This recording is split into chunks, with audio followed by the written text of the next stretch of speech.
They say I'm a joke, that I'm not a leader, but those words don't shake me. Because when the air is filled with smoke and the sky turns red, a true leader doesn't hide behind speeches or social media posts. He steps into the fire, can Ibrahim Traoré. He doesn't wait for the crowd to cheer before doing what's right. Leadership is not about who speaks the loudest. It's about who dares to act when silence feels safer. I have walked through storms with no umbrella, faced the bullets of betrayal, and felt the weight of an entire people's hope pressing down on my shoulders. Yet, I kept moving. Not because I wanted to be seen, but because I could not sit still while injustice ruled. A leader isn't crowned by cameras. He is carved by struggle. Those who mock from their towers forget that their power was inherited. Mine was earned, brick by brick, wound by wound. There are those who dress in clean suits and call themselves leaders. But their hands are too soft to know the cost of real progress. They measure success in wealth, in followers, in applause. But history doesn't remember those who pleased the crowd. It remembers those who lit the torch when the night was darkest. They call me a joke because I don't play by their rules. But those rules were written to keep us down. I do not crave applause from empires built on broken backs. Their praise is poison. Their validation is a trap. I want history to say I stood when it was easier to crawl. That I protected the dignity of my people when it would have been more profitable to sell it. Let the empires mock. Let the cowards laugh. Every insult they throw becomes another reason I keep rising. So yes, call me a joke if that comforts you. But remember, this so-called joke is uniting hearts, rebuilding dreams, and daring a continent to believe again.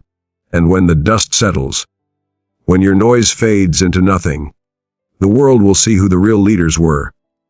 Not those who shouted the loudest, but those who never knelt. You sit in your golden towers, far above the cries of the people, untouched by the dust and the blood that stains the earth, where real battles are fought. From your perch of comfort, you hurl stones at those trying to rebuild what your systems destroyed. You mock the hands that plant seeds, even though they are the same hands that will one day feed a generation. You speak as if power comes from height, not from heart. But no tower is high enough to hide from the truth that is rising from the ground. You confuse loudness with strength, thinking that shouting over others makes you right. But volume is not vision. Your voice echoes through hollow halls, bouncing off walls built by fear, not by faith. True strength is quiet. It is disciplined. It is the refusal to break even when everything says you should. While you perform for cameras and crowds, others are working silently, shaping the future without needing to be seen. Their power is not in noise. It's in action. Your threats are like smoke. They fill the air for a moment, then disappear. You rule through intimidation. But the age of fear is ending. People have seen behind the curtain. They know now that a true leader doesn't use threats to bend others. A true leader builds a path so that others may walk freely, not walk afraid. You believed fear was enough to hold the world in your hands. But the world is slipping through your fingers. There is a silence you don't understand. It's not the silence of defeat. It's the silence before a storm. It's the breath before the battle cry. Ibrahim Traoré. It's the moment when the oppressed stop begging and start building. You laugh at that silence because you think it means nothing. But it is in that silence where revolutions are born. It is in that quiet where freedom begins to speak. And when the silence turns into a roar, your microphones will be useless. Your towers will tremble not because someone shouted louder, but because someone finally listened to the pain beneath the noise. The people rising will not cameras or flags of old powers. They will carry truth, justice, and dignity. And against that, no speech, no threat, no title will stand. When you call me a joke, remember who I speak for. I don't echo the voice of corporations or foreign handlers. I carry the voices of those who were silenced, those whose lands were taken, whose children starved, while your leaders dined in luxury. I don't walk into rooms to please anyone.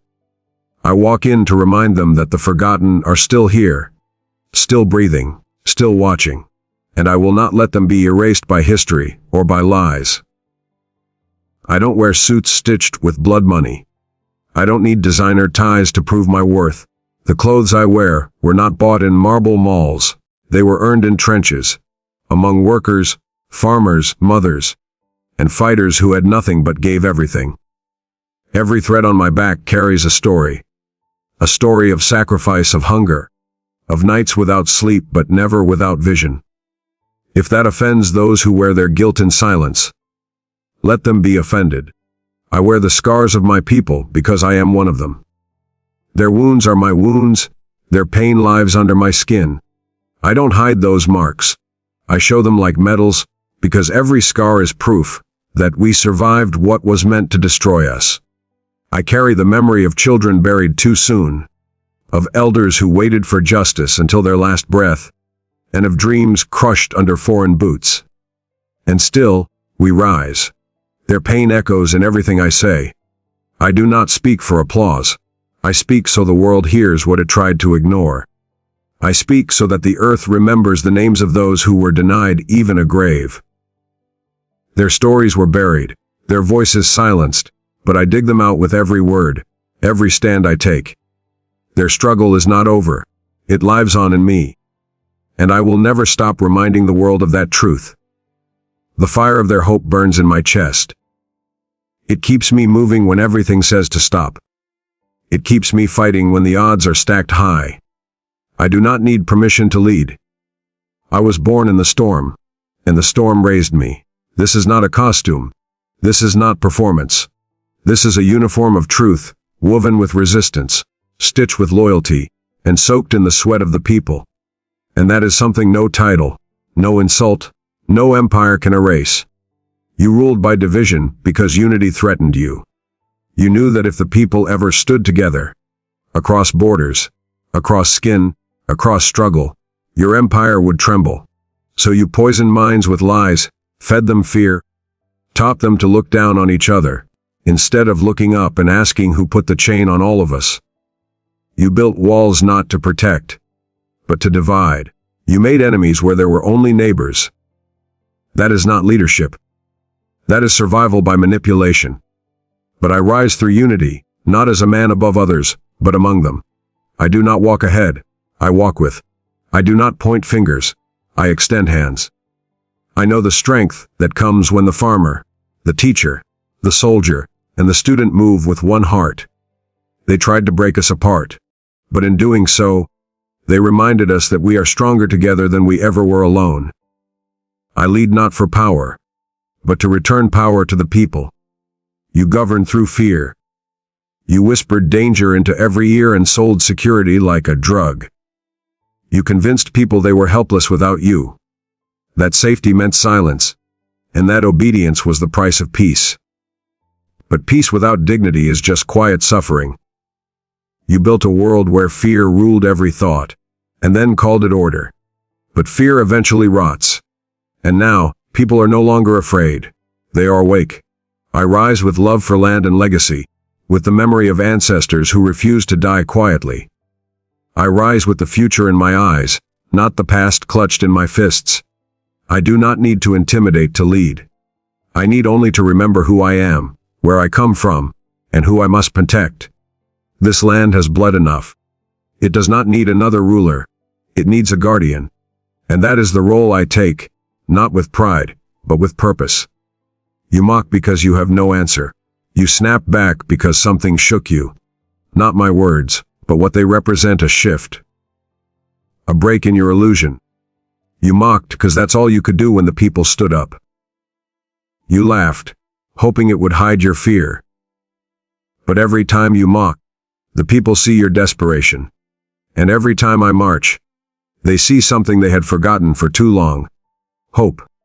You built walls to keep others out because deep down, you feared the truth getting in. You feared exposure. You feared connection. And most of all, you feared change. Walls are not symbols of strength. They are signs of weakness disguised as strategy. You did not build them to protect your people. You built them to protect your lies. Every brick was placed not with pride, but with paranoia. That is the legacy you carry. Isolation dressed up as leadership. While you built walls, I was building bridges. Not the kind made of concrete, but of trust, of unity, of shared struggle. I bring my people in, not to surround me with loyalty, but to remind me of my responsibility. These bridges connect farmer to fighter, teacher to child, mother to dreamer. They are not built by machines, but by the will of a people who are done being separated by artificial lines and foreign interests. My leadership is not about gatekeeping, it's about gathering. Each insult you spit reveals your fear more than your strength. You hope your words will wound, that they will make me question my purpose. But you do not realize. Your insults don't discourage me. They confirm everything I stand against.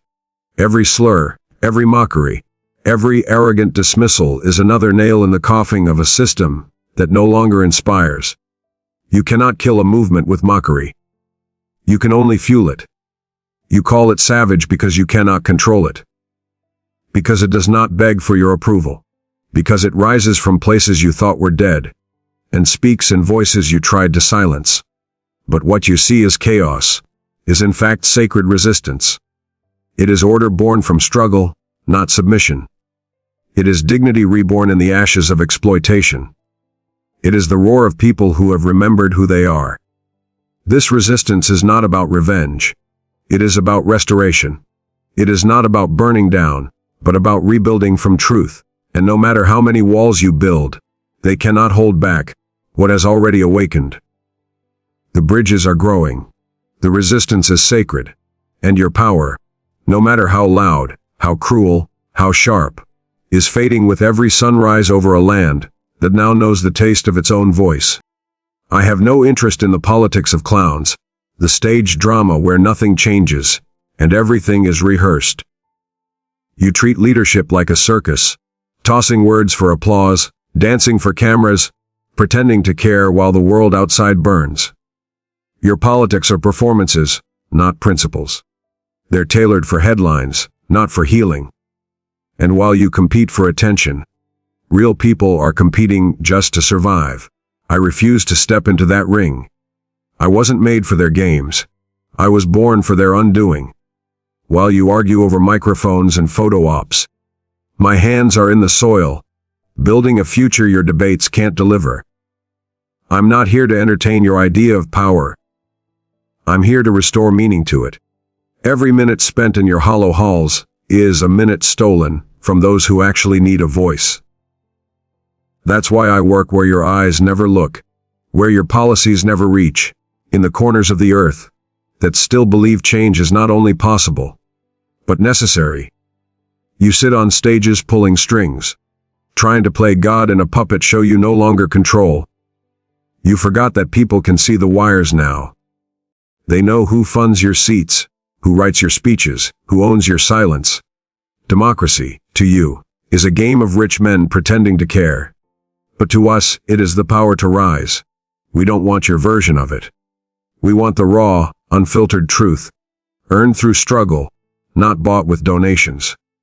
You keep laughing, thinking mockery will drown out the march of those coming to claim what's rightfully theirs. But the soil is listening. It remembers the blood, the labor, the prayers that went unanswered. It remembers who stood with it, and who stood on it. And from that soil, something stronger is growing. Something deeper than your policies, older than your speeches, and more honest than your legacy. History does not record empty laughs or clever insults. It records struggle. It writes in the ink of pain, resistance, and sacrifice. One day, when the noise is gone and the smoke has cleared, it will not tell the story of the loudest man in the room. It will tell the story of those who planted in silence, who fought without fame, and who built without permission. And in that history, you will be a footnote. I will be a flame. You don't fear me because of who I am. You fear me because I stand for something you can't control. I am not just a voice. I am the echo of millions who have been silenced. I am not a single man. I am the reflection of a generation that has nothing left to lose, and everything to reclaim. You've ruled long enough through manipulation, through shiny promises and sharp threats.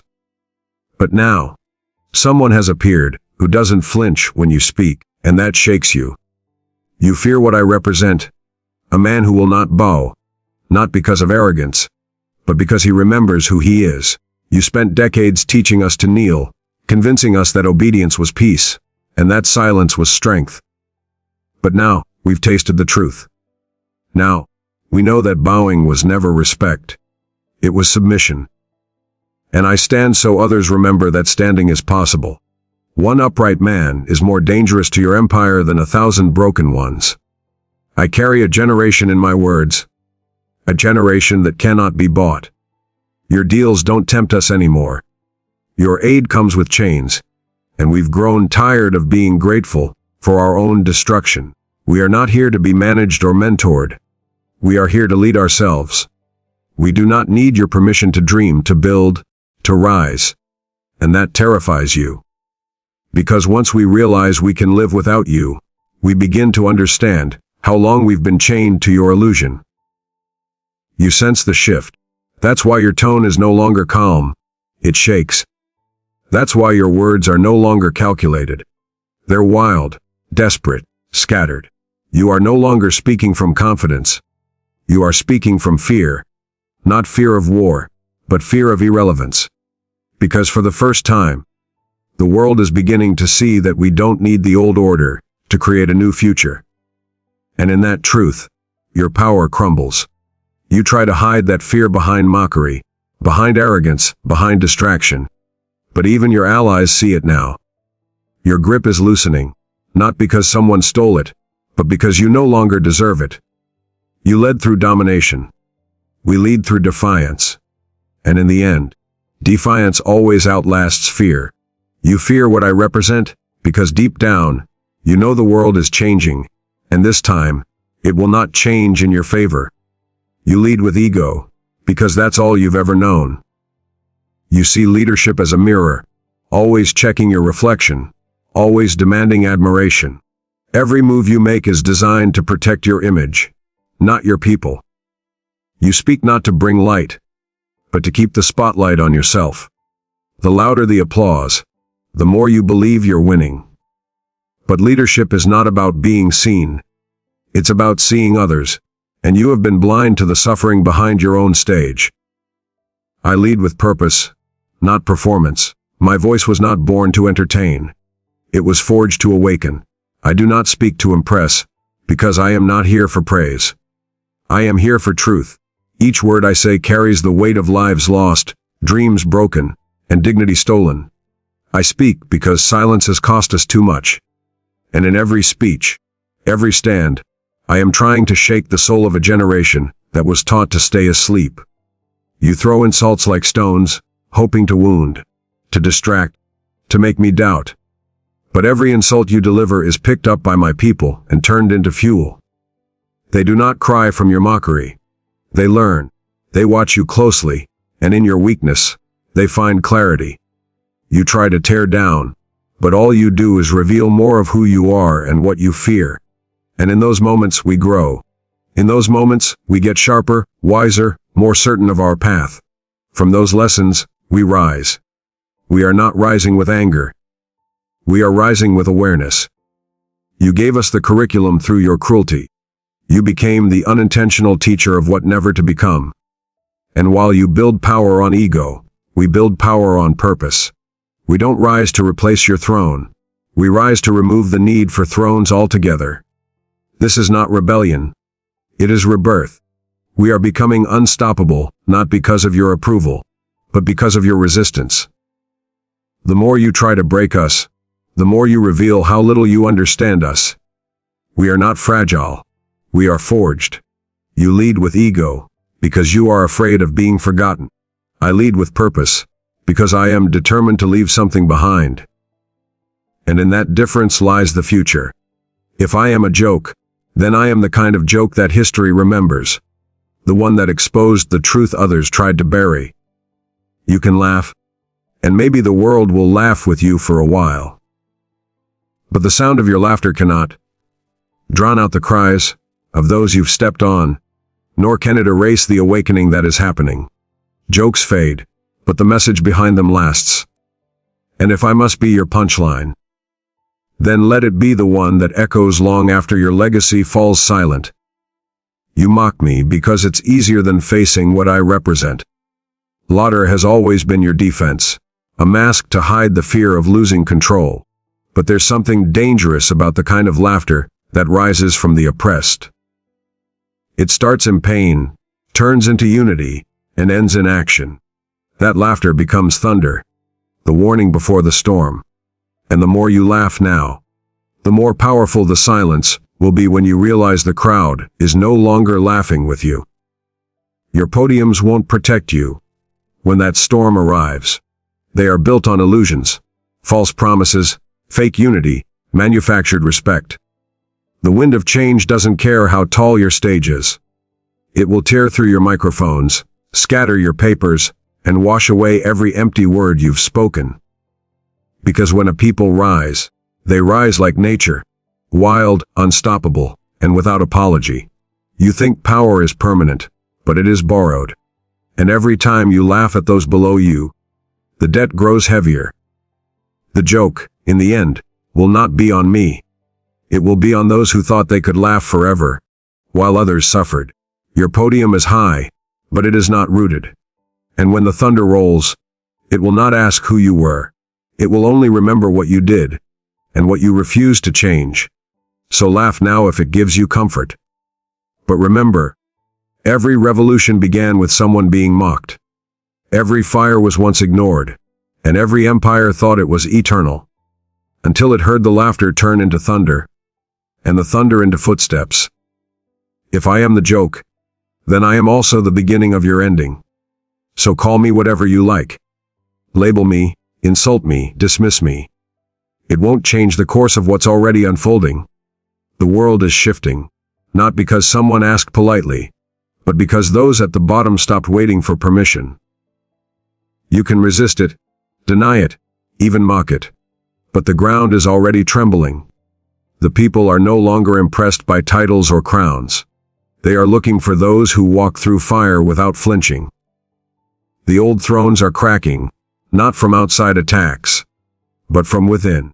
They are collapsing under the weight of their own lies, their greed, their betrayal. The gold that once dazzled now looks dull against the light of truth. The walls built to protect privilege are now prisons of irrelevance.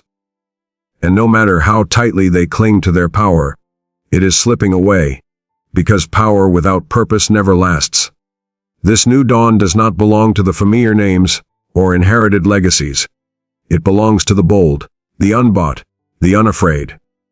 It belongs to those who dare to speak when silence is demanded, who stand when kneeling is safer. The fearless are rising, not because they want fame, but because they know silence has a cost they can no longer afford to pay.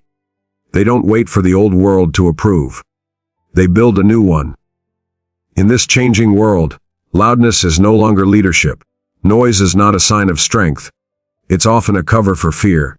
Real leadership is quiet, steady, and unshaken. It's rooted in purpose, not applause. It's not the one who talks the most, but the one who listens, learns, and acts without needing to be seen. And when the storm comes, it is the fearless who remain standing, while the loudest run for shelter. So say my name with anger if you must. Twist my words, mock my path, deny my vision. It only proves that the change I carry scares you. But history won't remember who shouted the loudest in defense of the old world.